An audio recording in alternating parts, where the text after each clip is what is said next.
اللہم صلی وسلم علی نبینا محمد۔ سامعین اکرام، آج ہم چوتھا کلمہ صحیح تجوید اور تلفظ کے ساتھ پڑھنا سیکھیں گے۔ آپ نے ویڈیو کو اینڈ تک لازمی واچ کرنا ہے تاکہ آپ کو آج کے سبق کی اچھی طرح سے سمجھ آ جائے۔ آپ لوگوں سے گزارش ہے کہ اگر آپ ہمارے چینل پر نیو ہیں تو ہمارے چینل کو سبسکرائب کریں اور بیل آئیکن کو دبائیں تاکہ آپ کو ہر نیو آنے والی ویڈیو سب سے پہلے مل سکے۔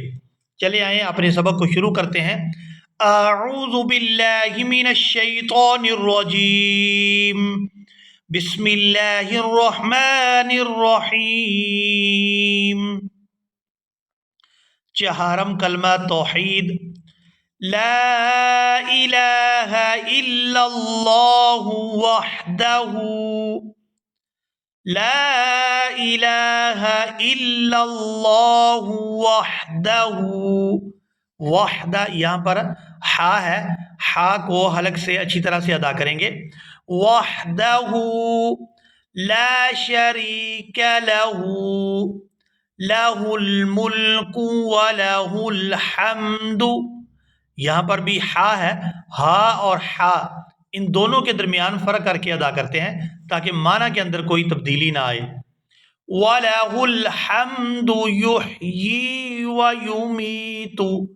یحیی یہاں پر یا کے نیچے کھڑی زیر ہے تو اس کو کھینچ کر ادا کیا جائے گا۔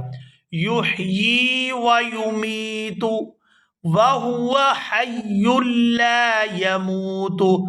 حَيٌّ لَا، یہاں پر ہا کو یا مشدد کے ساتھ ملائیں گے تو سختی کے ساتھ ادا کریں گے، اور آگے یا کو لام مشدد کے ساتھ ملائیں گے تب بھی سختی کے ساتھ اس کو ادا کیا جائے گا۔ اور اس کو پڑھیں گے وَهُوَ حَيٌّ لَا يَمُوتُ أَبَدًا أَبَدًا، ذُو الْجَلَالِ وَالْإِكْرَامِ،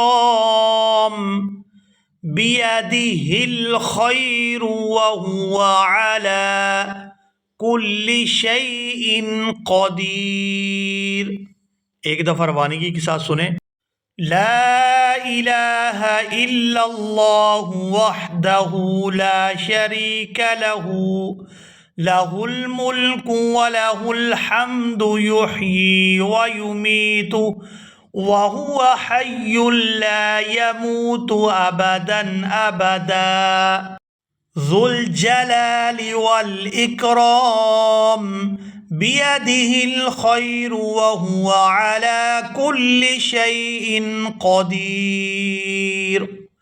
اسی کے ساتھ ہی آج کا ہمارا سبق مکمل ہوا۔ ملیں گے ایک نئی ویڈیو میں، تب تک کے لیے اللہ حافظ۔